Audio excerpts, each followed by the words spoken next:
You're now listening to Sound Talent Media. Check out more shows at soundtalentmedia.com. When you think about businesses that are selling through the roof, like Aloe or Allbirds, sure, you think about a great product, a cool brand, and great marketing. But an often overlooked secret is actually the businesses behind the business, making selling, and for shoppers, buying, simple. For millions of businesses, that business is Shopify. Nobody does online business better than Shopify. It's home of Shop Pay, the #1 checkout in the world. You can use it to boost conversions up to 50%, meaning way less carts going abandoned and way more sales going through to checkout. Sign up for your $1 per month trial period at shopify.com/income, all lowercase. Go to shopify.com/income to upgrade your selling today. That's shopify.com/income. My cat Freddie loves to be brushed and cuddled.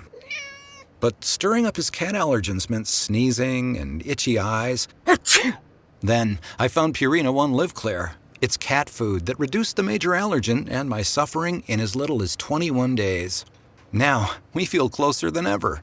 If you have issues with cat allergens, you really need to try Purina One Live Clear. Try new Purina One Live Clear today. Purina One, a difference from day one. Hello, everybody, and welcome back to another episode of the Tone Mob Podcast. I always say welcome back, but it might not be a welcome back. It might be a welcome to. This might very well be your first time here. Either way, I am super happy that you are here hanging out with me for yet another dosage of internet jibber jabber.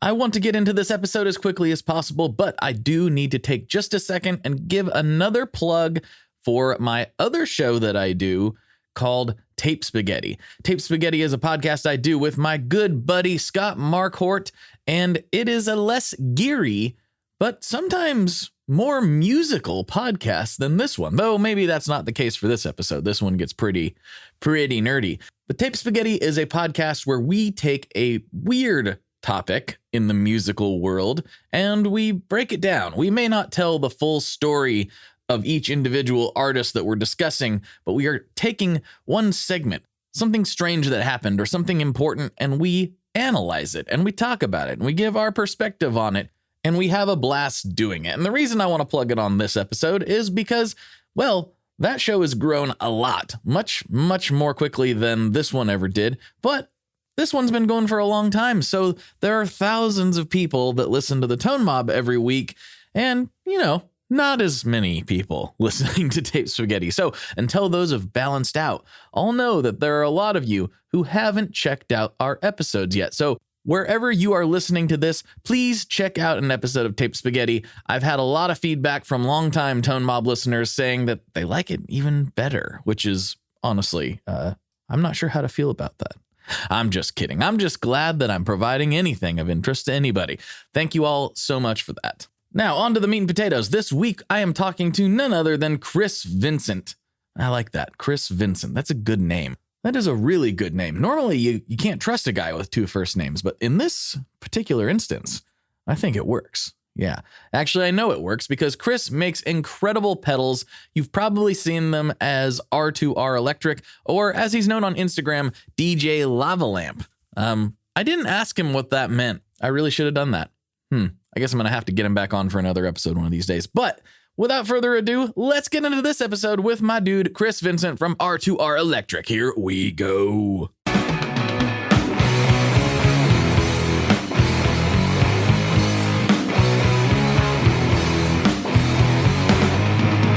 Hello, everyone. Welcome back to another episode of the Tone Mob Podcast, a show about guitar stuff, occasionally, sometimes. I'm your host, Blake Weiland, and with me today I have Chris Vincent from R2R Electric, better known on Instagram, I think, as DJLavalamp, which I'm sure we're going to get into this whole story.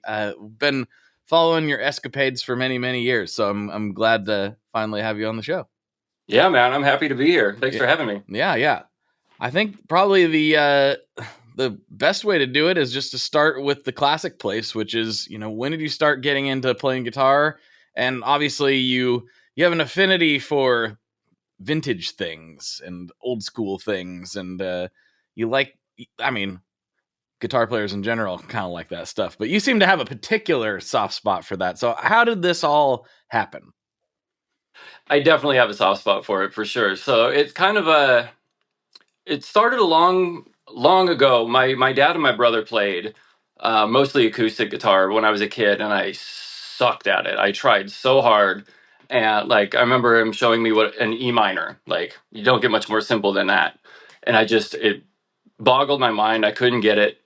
My brother was playing Stairway to Heaven, like note for note. And so I was like, you know what? I'm not a guitar player. And for whatever reason, a few years down the road, it just kind of clicked. I started listening to a bunch of punk rock and like Green Day and Dead Kennedys, and fell down that rabbit hole as far as just like being a pissed off kid. And that kind of got me back into like wanting to learn guitar. So I started there. And then years ago you play in bands and stuff like that, and the vintage stuff really didn't come around for quite a while. Like I played professionally for 15 years, and my main gear was whatever I could get my hands on. Like it didn't really matter to me as long as I was playing. When you say professionally, was that like in a band, or what does that mean exactly? For a living. I was playing in bands, but that's not where I was making my money. It was mostly doing session work and playing in a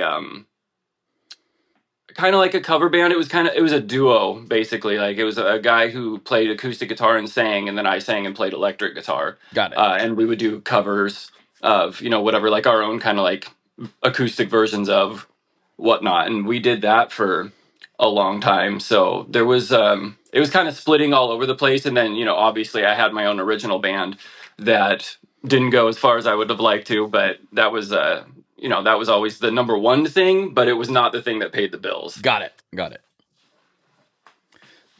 And let me think. So yeah, I did that for quite some time. Funny enough, up in the Seattle area, it was once I moved to Los Angeles, where you kind of small fish, big pond, and you're surrounded by a bunch of real professionals, and the gigs kind of dry up, and you kind of have to pivot in different ways. And so that's kind of what led me towards. I was still doing, I don't know if you call it session work, but like composing. I would write like things for short films and like for mixed media, and that was kind of how I was making my living, plus working at Guitar Centers and Sam Ash and all those, as we do. Yeah. So I was doing that for a while, and that's, just the search for sounds is what kind of then got me into the pedal, like building stuff and like modding things, that kind of stuff. Yeah. Yeah. So what was the first, like, for me, I remember like very distinctly the first tube amp I plugged into, and that really is the Orange Tiny Terror is to blame for all of this. This is Right. as I was just like, whoa, I've been doing it wrong. Like I thought I knew what I was doing. What was the aha moment for you? There's been a few. It kind of depends on what part of my life we're talking about, but the vintage aha moment, which I guess would also be responsible for everything that's come since, was I was touring with a band, and we were somewhere. I think we were in Phoenix, Arizona. We were playing at the old Phoenix Cardinals Stadium. It was a roller derby, and then we were playing like the halftime show of it. So we got to play in the stadium, which was really cool. And the back line was either a Hot Rod Deluxe or something like that, or an old Silvertone Twin 12. And so at soundcheck, I went to try both of them, and I plugged in the Silvertone, and it was the first like non-master volume amp I had ever played. I was like, well, I guess I just have to turn this all the way up. And then I hit a chord and was like, no wonder people love these old amps. Like, I get it now. Because I like started playing a bunch of Zeppelin riffs with the drummer, and love ever since. Got it. Yeah, I feel like all of us have that moment where just like, oh man, like you somehow. I remember looking at that stuff as a kid and being like, well, yeah, but like I don't get like this one's 150 watts, but this one's only 15. Like, why is that one more? I don't really understand what any of this is. And then at some point you do plug in and let it rip, and you're like, wait a second. Yeah. Yep. And then I similarly grew up with a dad that played acoustic guitar, and that was like a big inspiration for me. And when you're not a guitarist and you see somebody playing guitar, you almost automatically assume that they know everything about guitar. Right. And Yeah. they don't. they oftentimes have little idea about what it is they're doing. They just know how to play the music or the chords or the notes or whatever. And that was my dad. He didn't have any idea. He's just like, I don't know. I like that one. Why do you like that one? I don't know. It's a good. It's a guitar. Like he does genuinely doesn't nerd out about that stuff. It's not his thing. He likes guitar and he likes guitar music, but he doesn't do what we did. And that's probably for the better ultimately. But I remember going to him and trying to I'm like, hey, how do I get these sounds? You know, a lot of it was like the new metal stuff that was happening at that time, and he's like, I don't even know what that is.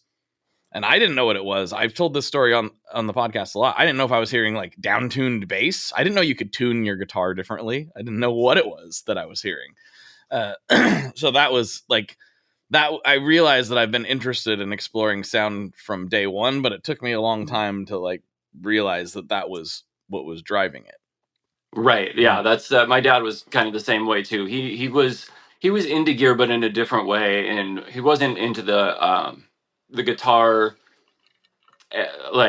tone wise as much. Like that was something that I had to kind of find on my own and really fall down that. And to be honest, in the beginning when I was playing more and learning, it wasn't even on my radar. Like gear was just I don't if it had 6 strings and it made noise, I was going to play it. Mm-hmm. And it wasn't till later on when I was doing it more with the studio in mind, finding sounds and finding new ways to create different textures for a song, that I really kind of fell down the whole gear rabbit hole, in which I fell down real hard. Yes. But yeah, that didn't come naturally at first. I feel like the less I play, the more I'm into gear, and the more I play, the less I care about the gear. Interesting.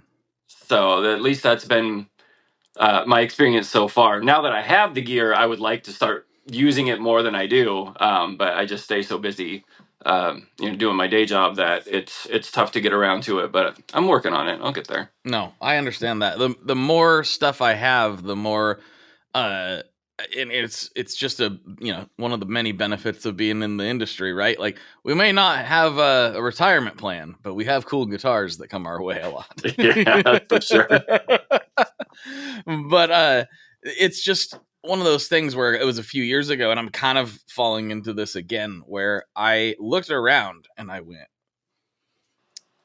dude, 14-year-old you would be so mad that you're not and you have a space, you have microphones, you have some of the know-how, you have all this gear. Why are you not making music with it? Why are you just noodling around at night, which is valuable in its own right, but that's all Sure. you're doing. And so I was all right, let's make a record, I guess. And so I just did it. And I'm kind of starting to feel that again, because I've fallen back into the old ways of just noodling around, and that's therapeutic in its own right. But maybe you can speak to this, but the great thing about working in this business is you get to be around stuff you care about and enjoy all the time, 24/7, 365. But therefore, when work is done, when it's time to not do music and guitar things, I really don't want to do music and guitar things often. It's like I got my fill, which sounds weird to say. I never thought that was even possible back in the day. But for me, I'm like, okay, time to go read a book or work out or something. I do want to disconnect from it a little bit, which sounds insane to even say out loud. Do you feel that at all? I kind of 50-50 with that. Yeah, I mean, you're right. Being in the industry and being around it all the time is, everybody who's ever picked up a guitar's dream is to be able to, do this in any capacity. Like it may not have been the exact dream, but to be working in music is amazing. Yeah, it's just amazing. Mm-hmm. So But yeah, of course, and no matter what you do, it could be the coolest job in which we already have in the world. Sometimes you need to just unplug and do something else. That said, it's also so tough because people like us, and I'm sure everybody listening too, is very much like people who have hobbies. That doesn't define who they are as a person as much as a musician and like gearhead. Like there's no boundary, like there's no like solid line, like this is Chris the person and this is the things that I do. No, the guitar is who I am. Like there's no other, there's no unplugging from that. So I feel like even in my downtime I'm still thinking about this stuff all the time and wanting to do something. And yeah, it's tough to find a life balance, I think, sometimes between work and then the things that I want to do outside of work all have to do with work anyway. Right. Yes. So it's just a constant, like, I'm just always doing something, whether it's, making my pedals, playing the guitar, recording things, working with other people in the industry, helping them do stuff. There's just, all of my friends, because I'm not from Los Angeles, all my friends are back in Seattle. All my friends down here are all work friends, but they're my friends too. So it's like when we're hanging out, it's it's kind of a gray area where work and life ends and begins. Yes. And it's kind of it's definitely a blessing, but it's also a weird thing to sometimes wrap my brain around, coming from a completely different industry, coming from a totally different world, and then being like, oh, this is work. No, Right. I do need to get this done. Like, this is actually work. But I'm like, but like my wife sometimes is like, oh yeah, go work, honey. Go talk to your guitar friends, Yeah. And I'm like, you have a point. Like, this is great. Like, this is really cool. I'd rather be doing this all the time than, I mean, this is my favorite part of my job. What we're doing right now is just having the conversations and just nerding out, because it's not, it was literally a dream. Like, when I started this, I was like, wouldn't it be cool if I could do this all the time? And Right. And then it happened. Thank you to everybody that's listening. So, Totally. yeah, it's really a cool thing to get to be able to do. And sometimes I feel like when I say that, I might come across as complaining, and I don't want to ever do that. I'm not really complaining, just kind of trying to express the reality of the situation. Oh, dude, yeah, of course. Like, I don't think anybody in our situation would be able to complain legitimately, but you can have some strange interfacing with people and things like that. It's just not the same world that I think most people experience, and so it's hard to for other people to understand exactly what, when work and yourself are both kind of the same thing. It's tough to make other people understand that, because like a guy who goes and works in an office, when he shuts off at 5 o'clock and goes home, he doesn't think about his job. But I don't, we don't have the luxury of doing that. We're literally 24/7. It's what we do. Yeah, and I remember my dad talking about this. I remember like being a little kid, and he was working for himself at the time, doing something completely different, but he was working for himself. And I remember talking to him being like, well, so, is that better than working for a company and just going and, because that's all I had really experienced at that point. I said little kid, I was probably more like a early teen. Sure. And so I had only like went to work for people and got paid an hourly rate. And, that was kind of punch in, punch out type of thing, which was fine. But I was like, what is it like? You're on your own schedule for the most part. And Dad said the same thing. He was like, well, the thing about it is it's cool, but you're always working, basically.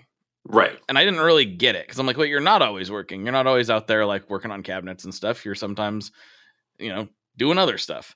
But he's like, no, it's in your brain. It's always that you never are not thinking about it, which is why he doesn't work for himself anymore, because he got tired of that. So, like, it's a different burnout. thing. Yeah, the burnout is for sure real for anybody who starts any kind of small business, and that's Yeah, that's that's the thing that we all have to kind of, contend with as well, because the way that business works nowadays too, like not only do we have to, like, for myself personally, it's like I run a small business, I run a shipping station, I run a manufacturing facility, I run a creative studio, I have to be a content creator, I have to be full-time customer service.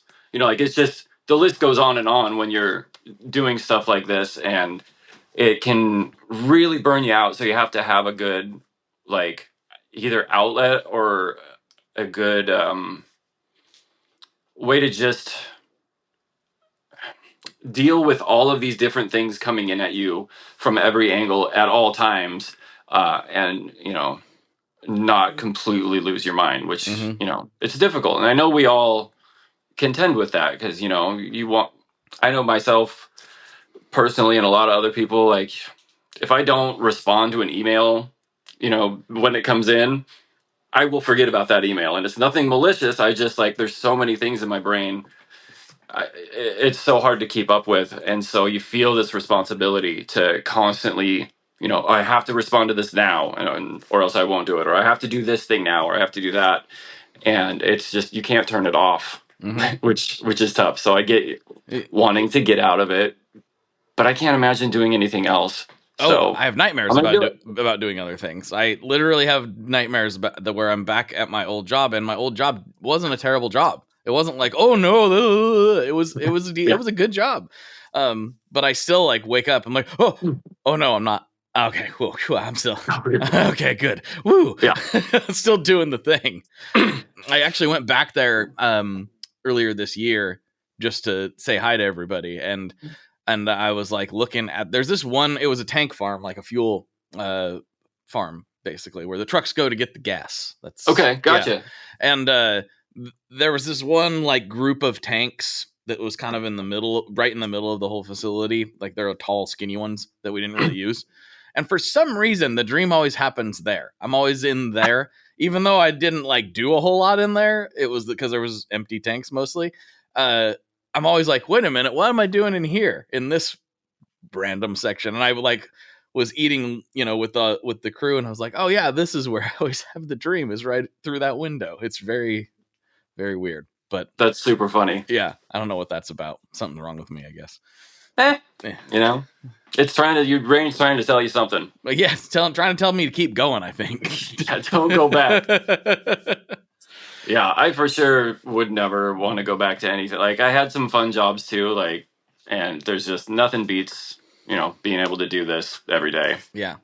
So I guess let's get into that. So when did you start making pedals and then realize, oh, this is going to be the main thing?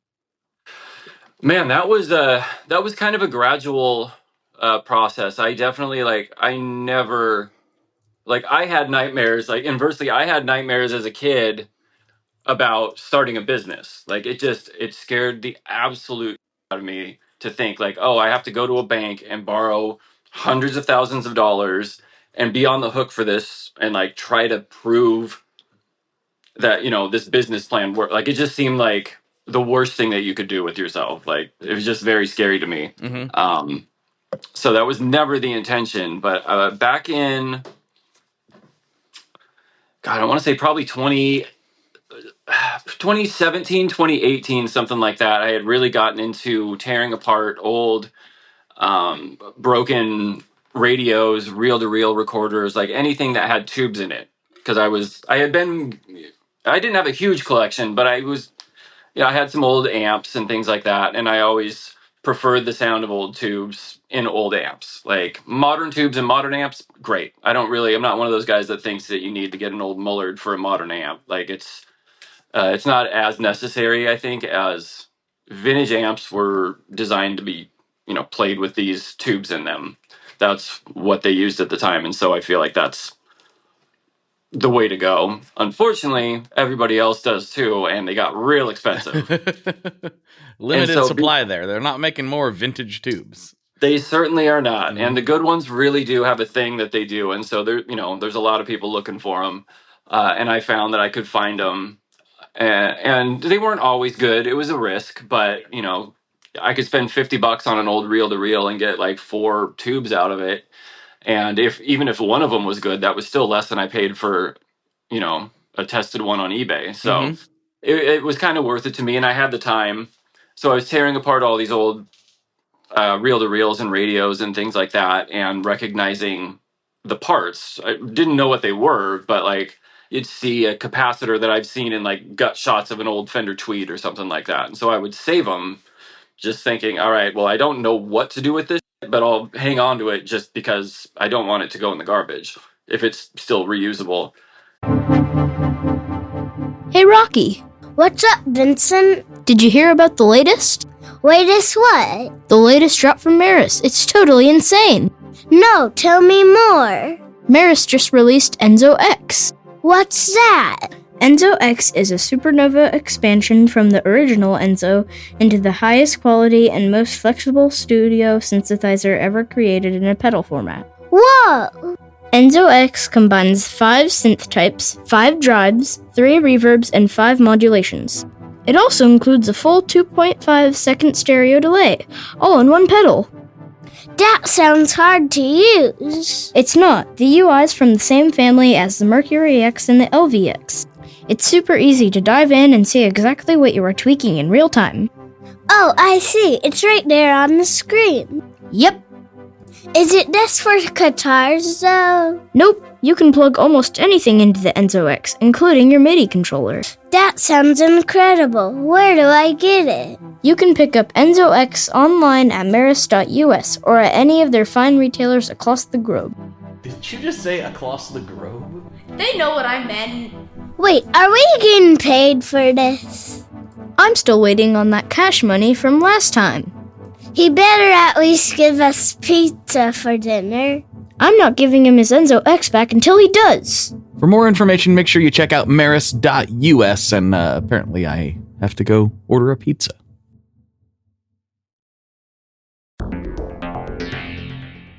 How exactly do artists get their music on Spotify, Apple Music, Deezer, Tidal, all these services? How in the world do you get your music there? Well, in the past, you had to use something called a record label. But these days, you can use DistroKid. DistroKid is the absolute easiest way to get your music up on streaming services. And it's the most affordable way to do so. Not only do plans start at $22.99 for the entire year, that's less than $2 a month, DistroKid also does not take a cut of your streaming revenue, unlike some other services out there. Even better if you sign up by going to tonemob.com/distrokid. That's tonemob.com/distrokid. One more time, that's tonemob.com/distrokid. You'll get 30% off. That's right, 30% off their already extremely reasonable prices. So go to tonemob.com/distrokid and get your music out there. We are brought to you today by Sweetwater, specifically the Gear Exchange. You may have heard about this. This is a place where you can go to buy and sell your used gear. Maybe you got a pedal over there that's just kind of collecting dust. Maybe there's something you've been eyeing from the Sweetwater catalog. Well, right now is a great time to turn that unused gear into something you're actually going to use. Even better, if you sell on the Gear Exchange, you can keep 100% of the sale as long as you choose a Sweetwater gift card as your payout method. That is not too shabby because, let's be honest, most of this buying and selling we do is just to fund new gear purchases, and that is a great way to reach a wide variety of customers and keep 100% in your pocket, or rather on your pedal board.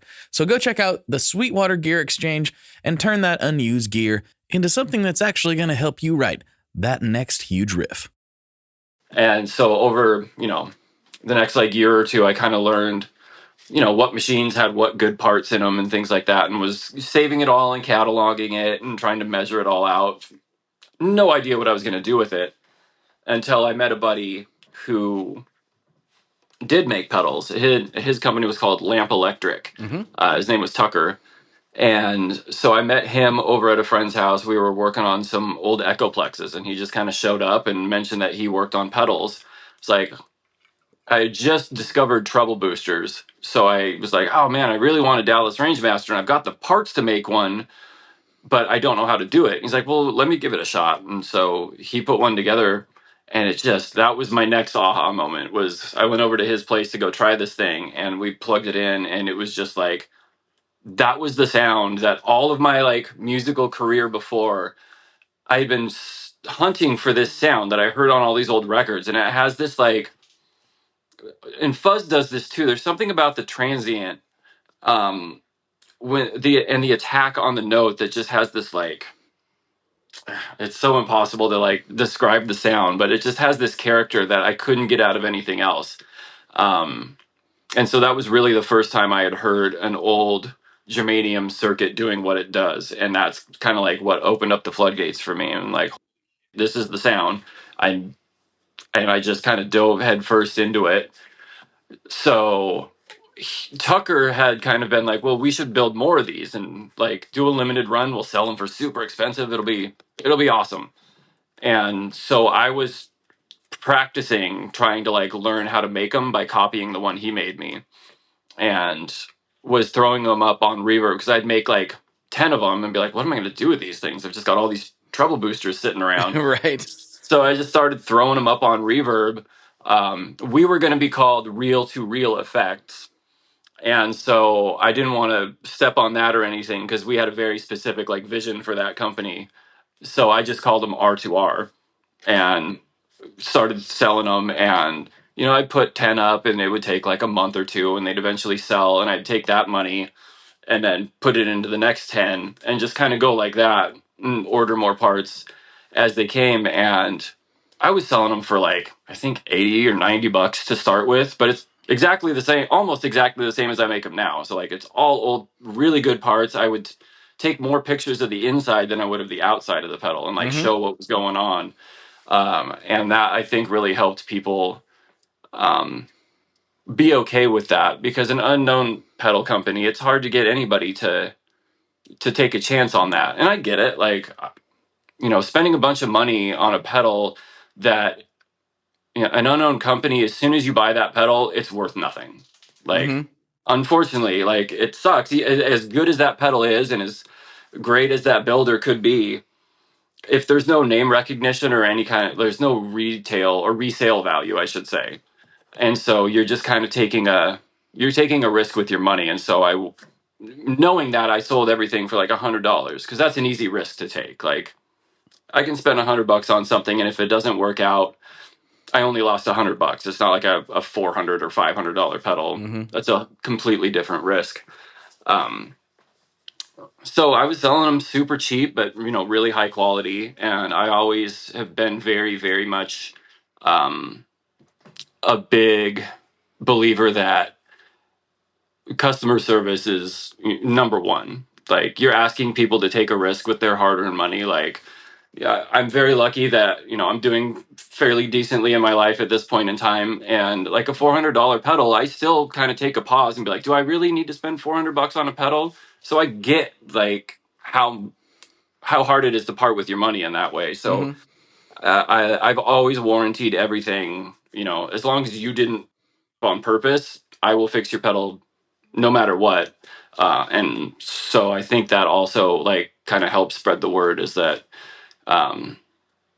people's experience, you know, between, you know, buying the pedal and it being fun to play, and then if something went wrong, I immediately would fix it. And that really helped kind of build things. And so that's where it ended up kind of snowballing. And then a few artists, Nick Perry was really one of the first bigger named players that made a nice post about one of my treble boosters on Instagram, and that really kind of like got more people interested. And then you know, some of his buddies were interested, and it just kind of, it snowballed from there. And it got to the point to where every time I would put up 10, 15 pedals, they were gone in like 30 seconds. And then it stayed like that for years and years. Like, that started back in like, I think 2019 was when I was doing the R2R, but not R2R electric pedals. And then in 2020, I think I came up with the name R2R electric, because at that point Tucker unfortunately passed away, And so I kind of took the R2R from my name, and then the lamp electric, I took the electric out of that and put the two together to start what I'm doing now, and kind of like pay tribute to Tucker and getting me started in all this. Mm-hmm. Yeah. I remember when he passed. Unfortunately, I don't believe I ever got to meet him. That's too bad. Yeah, but it was one of those guys that was well respected in the pedal community, which is kind of a funny thing in and of itself, that like there are so many people making these little devices, and in a lot of other worlds, I think they'd be like fierce competitors and not really Right. talking to each other, helping each other, hanging out, and that's just not the case. And it's one of the beautiful things about it, and it's honestly one of the reasons I think that I'm able to do what I do now, is because there were some people that are very well known in the industry that I reached out to as a complete, like, nobody knew what a podcast hardly even was when I started. Right. And I called up Keeley on the way to work one morning because he had his phone number on the website, not his personal phone, but he had a phone number on. I was like, "Oh, it's Keeley Electronics," and I'm like, "Yeah, is Rob around?" They're like, "Yeah, just a second." And I was like, "What?" I didn't think that was going to work. And then I was like, "Hey, I'm this guy that you've never heard of or talked to before. Do you want to do a podcast?" And he's like, "Yeah, what are you doing tonight?" Cool. I was like, "What is going on?" And I showed up to work, and one of my friends who worked there at the time was, also into this stuff. And I was like, "I'm talking to Robert Keeley tonight, randomly," and it wasn't just him. It was, a lot of people. I become friends with Wampler right off the bat, and Josh Scott came on, I don't know, sometime in around episode 50 or something. And it was just like a very welcoming experience as a complete outsider, other than just like a consumer. I just didn't expect it to be, I thought it was like most things, kind of gatekeepered a little bit. And there's like, no, they're not really a gate to keep. It doesn't exist at all. Yeah. Yeah. I really, that was one of the coolest things that I found as well. Like the pedal community, just in general, no matter what, like, because there's like little, I don't want to say cliques, but there's kind of like little facets of, the people that are into this thing or this thing. But the one common thread throughout everything is that anybody who's in specifically the pedal building community, they just love this stuff. Mhm. Like they're just fans. There's no like competitiveness. There's no like weirdness about sharing things. Like everybody is just the coolest. And when I was an unknown, I had people reach out to me that I didn't think would ever know who I was. And just be like, "Hey, what you're doing is really cool." And that like would fuel me for the next like month. Just be like, "Oh my God, like Josh Scott said I did something cool. Like that's awesome." Or, whoever it was, like it was just a lot of support from within the community. And I also had a few other friends who kind of like started around the same time as I did. And we all kind of went through similar growing pains and like different milestones at the same times, like Reeves, Marcus Reeves, and Joe over at Isle of Tone. We all kind of grouped together, and we're all kind of doing the same thing. Oh, Charlie Pedals. And so that was really fun too, to also have people that were basically going through the same thing that I was, like single person operations that all of a sudden had more orders and, people contacting us than we knew what to do with. And so to be able to like bounce ideas off of each other and like not commiserate, but like, try to troubleshoot, the growing pains of trying to figure out how to run a business. Cause none of us were really expecting that to happen as quickly as it did. And the pandemic really like threw gasoline on a fire for most of us, just because people were sitting at home with nothing better to do than be online and buy, because they had money coming in. They had that free government money. What are you going to do with that? I'm going to spend it on guitar stuff. Yeah, of course. And so it was as much as I hate to say I benefited from such a horrible worldwide disaster, it really helped a lot of musical instrument manufacturers for sure. I mean, everybody was posting record profits. The vintage market was off the charts, crazy expensive because everybody was interested in that. And yeah, it was an interesting time during the pandemic. But I found that everybody in this community it, whether you're somebody or not, they're willing to give you a shot, which is, you don't get that many other places. I find that I really like that about our industry. It's also an interesting thing is that it seems like, at least in my perception, that companies and in my case more like media outlets and things like we seem like the one I think about all the time because it was so parallel is when I started this show and when Chris Benson like started doing amps full time making his own amps full time. Rather, he was always doing amps full time, but he was on episode 2, I think. Oh, was he really? Yeah. That's awesome. And I think I've got like Monarch number 53 or something like that. I don't remember exactly what number it is, but we've known each other for a really long time.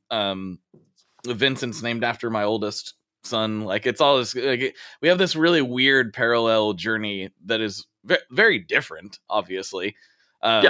But we got started like in a real way around the same time. Like, yeah, I remember just sitting up in his sweaty attic recording episode 2, like not really knowing what we were doing. That's the best. Yeah.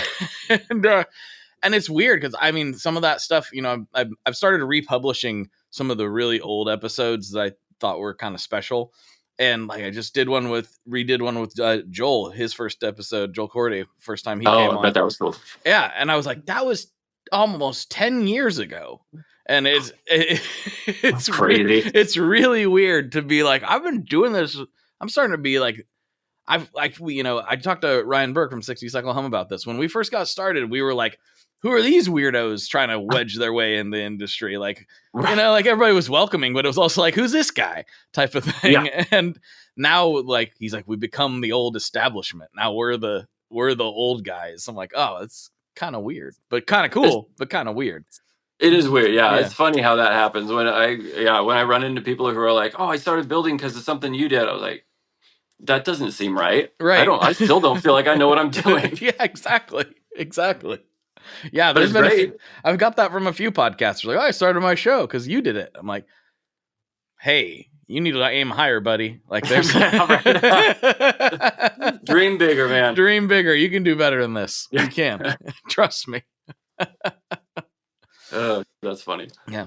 So musically speaking, like who are some of the artists or groups that inspire you? Like, what are you into? Obviously, you got a Starcrawler hat on there. That's a good one. I love my boys in Starcrawler, Fantastic. Boys and girls in Starcrawler. Yep. Man, that's always a tough one. I mean, it's kind of all over the place. If we're gonna go back to like I said earlier when we were talking, like it really, the guitar part of my life started from punk rock. Like that was definitely a huge motivator for me to get into playing. I just, there's this something about it that I loved. And, you start where it's accessible. And, I was in, this will age me, but I was in junior high when Dookie came out. And that was like my album. I know that I could probably still play that album note for note. And I haven't heard it in 25 years. I played it so much. I just took my kids to see the original live action Teenage Mutant Ninja Turtles last night in the theaters. Nice. And I still knew every word in that movie. It was, I was like, wow, I haven't watched this movie in at least 10 years. And yeah, I told my son, Vincent, I was like, I knew every line. It was like all I could do to not like recite every line to you while you're sitting. Like totally. So I get it. I understand these things. Again, dating myself, but yes. What are you gonna do? We're old. That's just how it goes. Yeah, we made it. We're old. Yeah. Somehow. Yeah. But yeah, so I started there and then fell backwards down that, you find their influences. And so it was like, Green Day back to like Ramones and the Sex Pistols and those guys, and then you see like MC5 and the Stooges, stuff like that. And then my dad was really, really into Led Zeppelin, Beatles, like all that kind of era stuff. And my mom was into mostly the same. There was a lot of Beatles in our house growing up, and that was definitely, I mean, if I was going to say any band ever was like the most influential, it's definitely the Beatles. But Zeppelin's definitely up there. Jimi Hendrix, Jeff Beck, all those kind of guys. Like I listened to a lot of that because of my parents, and then once I got into the guitar, fell down that rabbit hole very hard. And but being a kid from the '90s, I also really liked all the grunge stuff. I grew up in Seattle in the '90s, so those bands were all super influential as well. So I kind of take a mix of all over the place. More recently, I was playing with a rockabilly band for a few years, and so that kind of got me down the like rockabilly, early rock, and then from there into the kind of more country picking, Chet Atkins and that kind of stuff, and Brian Setzer. So I try to take as many things as I can and put them all together. I can't say I listen to a heck of a lot of jazz. I listen to a lot of guys who are very jazz influenced, but it's not my biggest thing.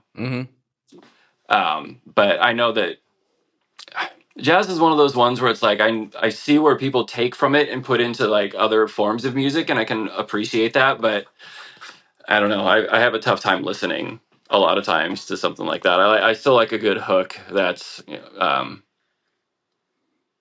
that's memorable, and I don't find a lot of that in the jazz that I listen to.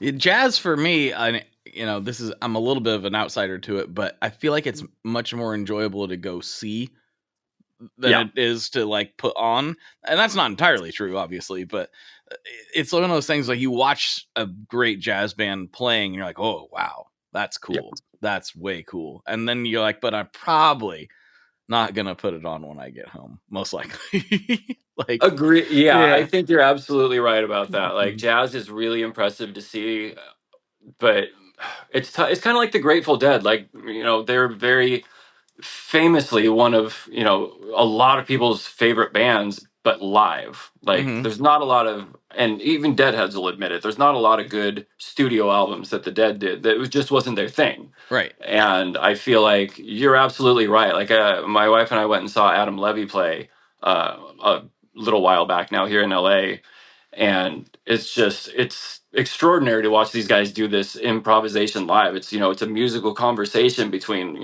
however many people. I think it was a 3-piece, and just to watch them come up with these things in the moment is really impressive. But improvisation on a record is just it doesn't come across the same way. Like you don't feel the energy of the room, you don't get the vibe of where you're at. Like all those things come into play, I feel like, in when you're improvising music, and that's really hard to capture on record because you can be listening to it in your car or under fluorescent lights at the grocery store. Like you don't get the same vibe as being in like a dark club with a drink in your hand and all the people around.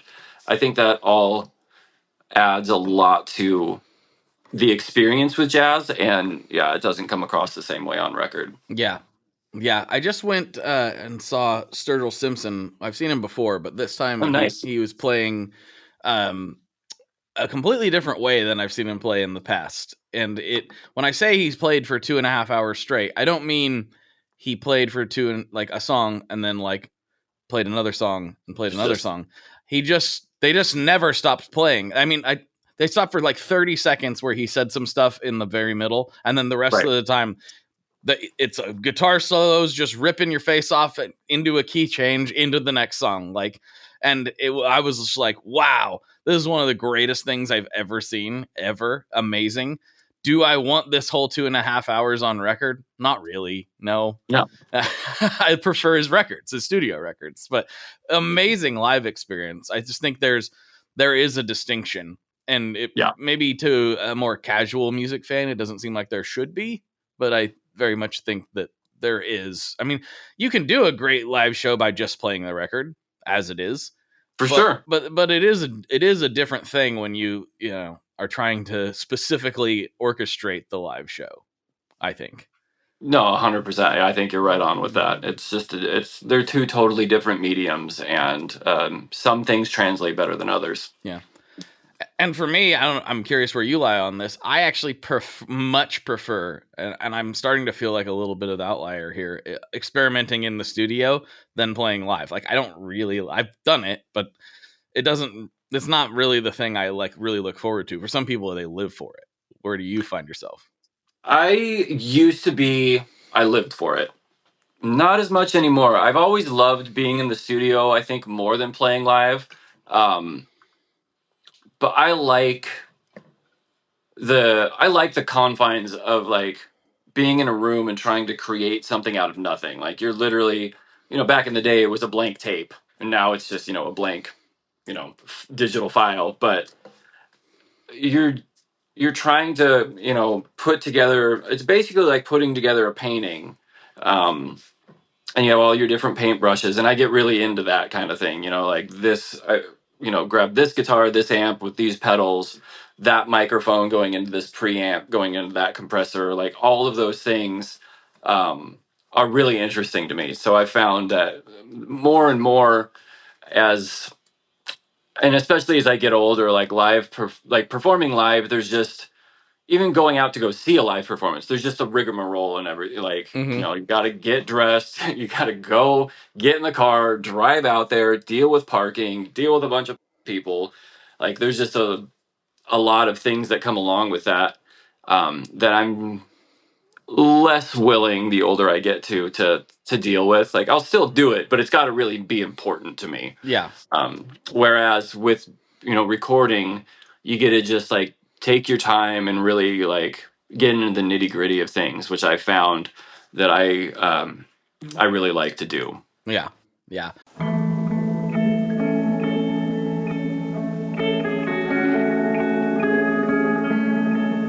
Hello there. I'd like to introduce you to your new best friend, the Chase Bliss Audio Lossy. Lossy is a collaboration between Chase Bliss and Good Hertz. And it's meant to give you some control over those weird digital artifacts that come with very compressed audio. You're hearing it right now. All the changes that are taking place are strictly coming from my playing dynamics. I'm just interacting with the pedal and letting it do its thing. In some true stereo goodness. If you'd like some more details about Lossy, I'd invite you to head over to chaseblintsaudio.com. You're gonna like what you find. This episode is brought to you by LinkedIn. Healthcare professionals can lead their careers with LinkedIn. Discover jobs by specialty, preferred shifts, and even desired salary. From mental health therapists to radiology technicians, it's now faster and easier for healthcare professionals to find the right fit. Learn more at linkedin.com/healthcare. Side effects may include faster job placement, improved work-life balance, and increased career satisfaction. USAA knows dynamic duos can save the day, like superheroes and sidekicks, or auto and home insurance. With USAA, you can bundle your auto and home and save up to 10%. Visit USAA.com/bundle. Bundle savings are off total premium, not available in all states or in all situations. To qualify, auto policy must be active prior to property policy issue, subject to change. Restrictions apply. Membership eligibility and product restrictions apply and are subject to change. USAA means United Services Automobile Association and its affiliates, San Antonio, Texas. I find it just like a little bit more, maybe this is like speaking to the gearhead tendencies. I just find it very inspiring to go into a cool studio with lots of cool stuff and like, oh, all right, I've never experienced this particular thing before. Let's see where that takes me. Because just like I don't, with some exceptions, like I don't really like lust for the same guitar over and over. You know, there's some people that are like, I have 24 Stratocasters and they're all the same, you know?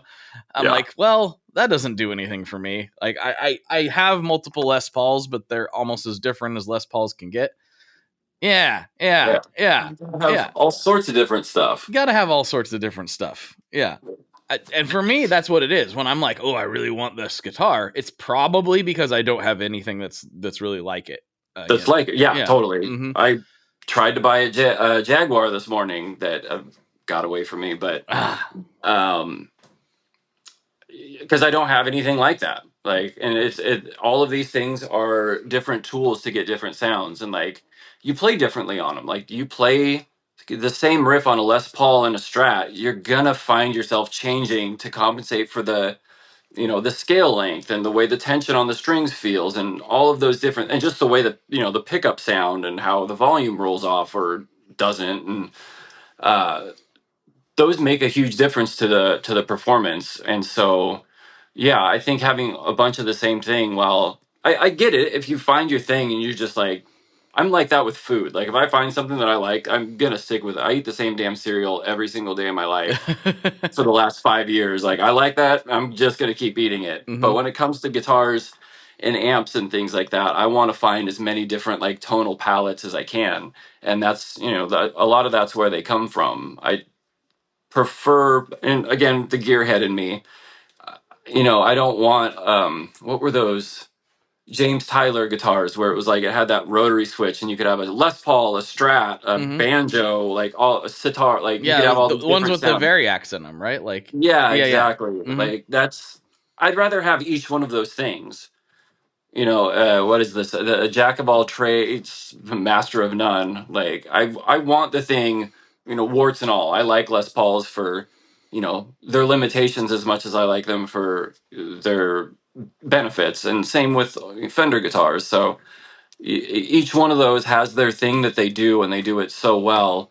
It's hard to like try to do that with something else. Like I'm not a big fan of coil splitting. Like I don't want my Les Paul to sound like a Strat. I got it to sound like a Les Paul. Mm-hmm. So that's always it's a weird thing too, because like the variac stuff, I mean, a James Tyler guitar appeals to me because I don't have anything like that, but like a variac specifically doesn't. Like I don't care. I don't really care about that much. Like and it's partially this, like the sound, like I want the sound that I'm looking for, but I also like the way the different guitars make me play. I just got a Strat. I've had it for a while. I got a Strat last year after publicly ripping on the Strat forever. Yeah.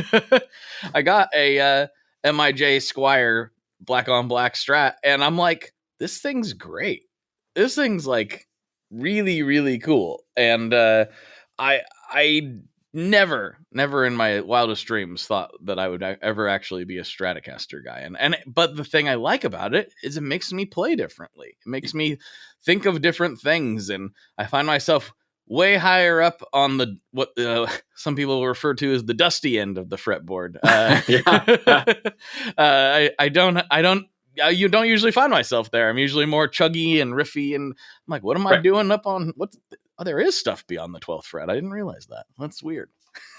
And that's the beauty of all these things, is you do play differently when you grab a different guitar based on the sound, the way they feel. And so like, yeah, I've never been a big Strat guy either, but there's definitely some tunes that they don't work unless they're on a Strat. And so you got to have one around. You got to. Yeah. You got to find the right one. I found the right one, and I'm like, and thankfully it was only $600. That's even better. That's fantastic. I love Japanese Fender. Mm-hmm. Like I think every single Fender I have is Japanese or some kind of parts caster. Yeah. What's your favorite? I'm not sure. What's your favorite one? That is a fantastic question. It depends on what I'm doing, I guess. Mm-hmm. If I was if I said, Chris, just grab one right now, what's one gonna be a magnet to your hand? I mean, the only one that's in here right now is a Jazzmaster that I just put together, which is just a parts caster, but I've been really digging that one lately. So that's probably the one. It's the newest one, so it's my favorite one. Of course. Yeah. That is how it goes too, isn't it?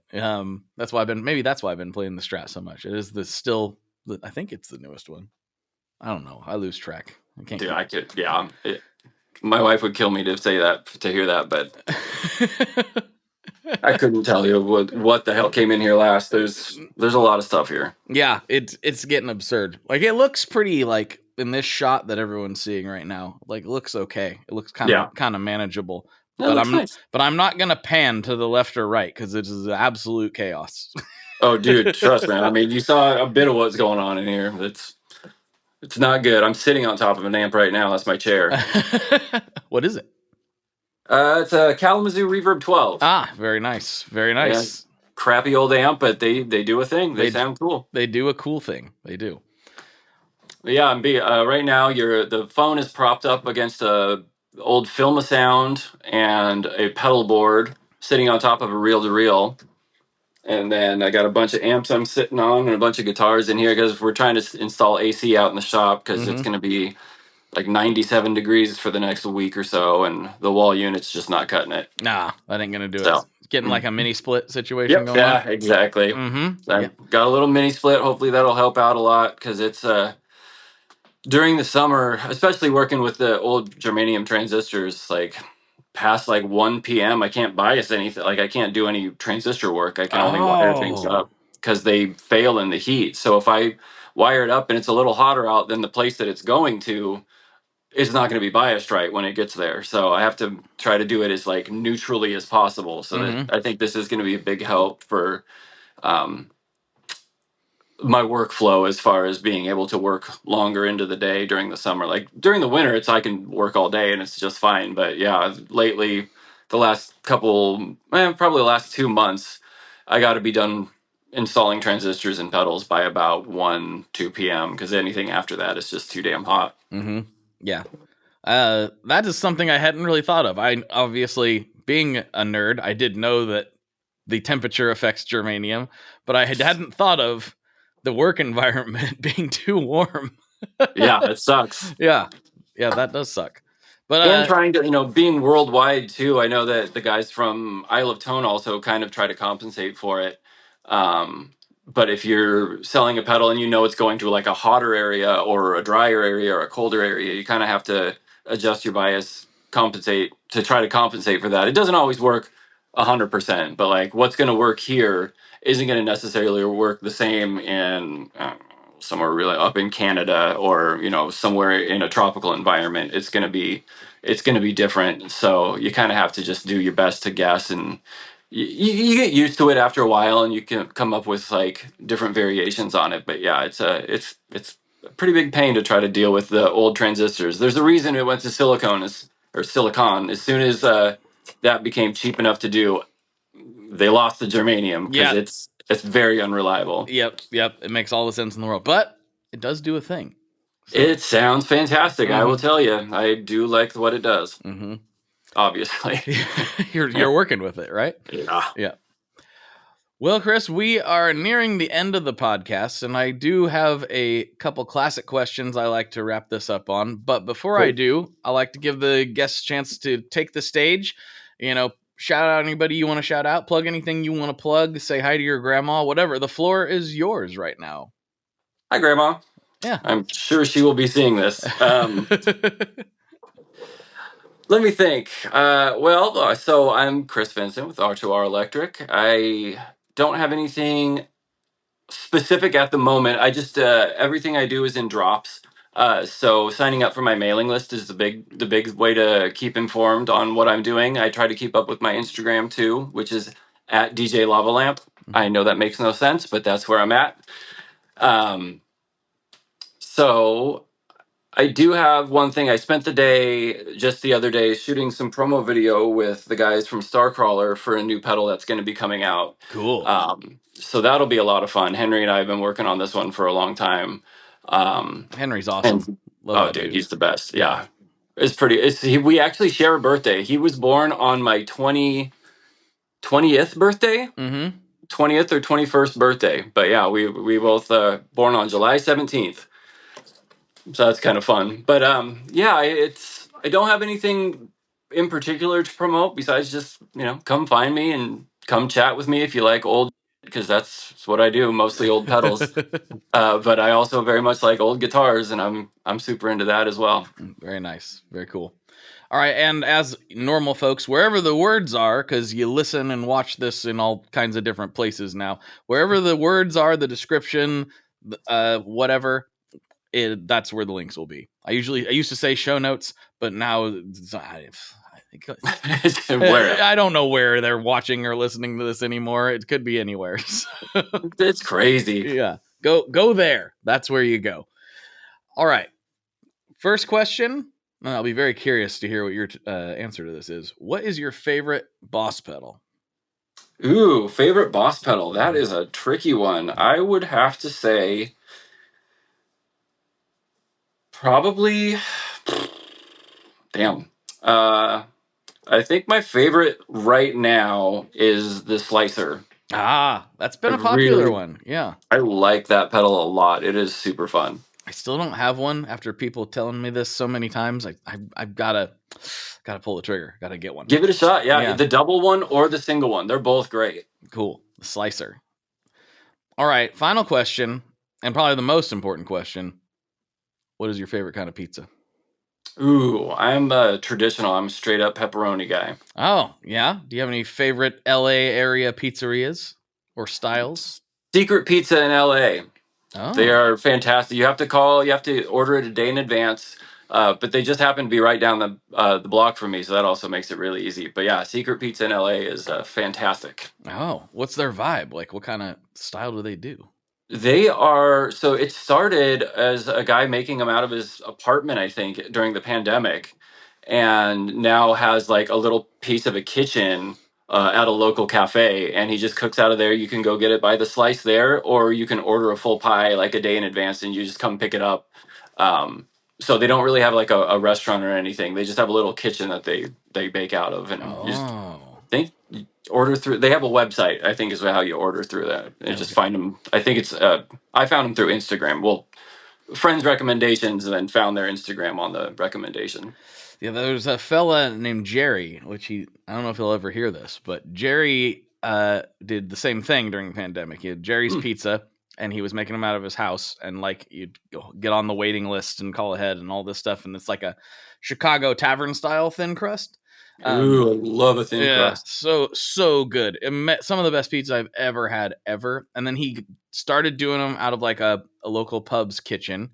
And we were lucky enough to be like, they were he'd open it up and it would sell out in like 2 minutes. Like he had the allotments for the day. And I'm like, oh, okay. And we got it a few times. It's still so good. And then the guy had to pursue his dreams, and he opened his own bar, and it's been very successful, seemingly. And they don't serve pizza at it. Oh, and what a bummer. And so every now and again, I harass him on Instagram, like, "Hey, where's that pizza at?" And he's like, "Bar's full anyway." Like, oh, damn it! I'm never gonna get this pizza again. I get it. This is what he really wanted to do, so I'm happy for him. But selfishly, I miss the pizza. Right? Yeah, I would be right there with you. Mm-hmm. Hopefully one day I can have my cake and eat it too. I will eat pizza in your bar, Jerry. Just keep bugging him. Yeah. Just be, squeaky wheel gets the grease. It didn't help that last time I bugged him, he sent me a DM with a picture. He was like, "Well, I still make it for myself." I'm like, "Well, that does me no good." Oh, that doesn't help me at all. Yeah, unless you're saving me a slice, I don't want pictures of this. Yeah, I don't send that to me. I can't stop thinking about it. I'm just gonna have to actually go to Chicago and get the real deal. But there you go. Yeah. Are you going to Chicago? I'm not, unfortunately. Me neither. I just got back from LA, as you're aware, and I need to lock it down at home for the next little bit. So there's work to do or something. I don't know. There's always too much going on. Yeah, I'm not going either. I went last year. It was a lot of fun. I wish I was going, but I just missed out this year. Yeah, by the time everybody hears this, it'll be over. But we're talking about the Fretboard Journal, Fretboard Summit. Fretboard Summit. Yep. And but we do have some String Joy people there. Scott and Eli are going, so there will be some representation. I'll be there in spirit through those. There you go. Me too. Yeah. Definitely be there in spirit. Yeah. All right. Well, let's slide over to Patreon and see what kind of nonsense we can get into. Does that work for you? Love it. All right, everybody. For Chris, this is Blake, and as always, folks, good luck and good tones. There you are, folks. There's another episode in the can, and if you need more jibber jabber, you can go over to Patreon, where for just $5 a month, you can help support the show and literally keep the lights on and the speakers hot. the tube's hot and the speaker's running. Sure. I messed that all up. Anyway, you can go over to Patreon, where for just $5 a month, you can get access to the ad-free feed and help support the show and get extra bonus content like we got into this week with my dude, Chris Vincent. It's a really fun episode. It's a little bit of a heady one. We talk to aliens, but then it kind of goes existential. Yeah, it's one of those. So if you want to get into that, patreon.com/tonemob is the place. So thank you to everybody who does do that, and thank you to anybody for even considering it. And also, if you could, I would really appreciate some fresh reviews on the Tone Mob podcast. So wherever you're listening to this, if you could give it a like, a review, hit it with 5 stars, whatever the platform you're absorbing this content on allows you to do the good thing. Make it a good one. That would mean a lot to me. Thank you all to everybody who has done that. It really actually does move the needle. So thank you. Much appreciated. And I guess that's probably it for me for now. Yeah, I probably have another podcast to go edit or something. All right, bye. One last thing before we totally sign off here. I just want to remind you that if you do any shopping at Stringjoy, that's Stringjoy guitar strings made in Nashville, that will help me out as well. As I've said for years, I'm heavily involved in that company, and I really do think they're making the best products on the market.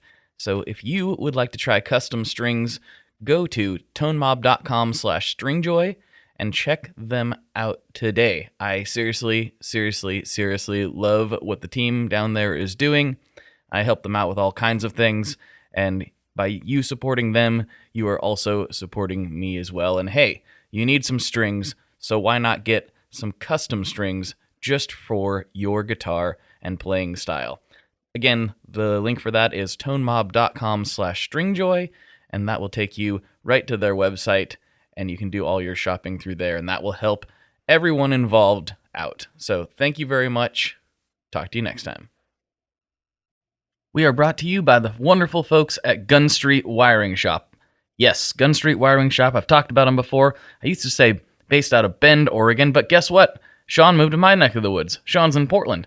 Sean is awesome and has helped me with a bunch of stuff lately. And if you have wiring needs for your guitar, he can help you too. If you want to get weird with it, he can get weird. If you just need to spruce things up a little bit, there's your guy. He takes all the guesswork out of doing your guitar wiring, and he makes it simple, and his customer service is top-notch, and I can't say enough good things about Gun Street as a company. I really respect Sean and what he's all about, and the product is top-notch. I've got 3 different guitars that now have Gun Street harnesses in them, and I could not be happier. So go to gunstreetwiringshop.com and check them out.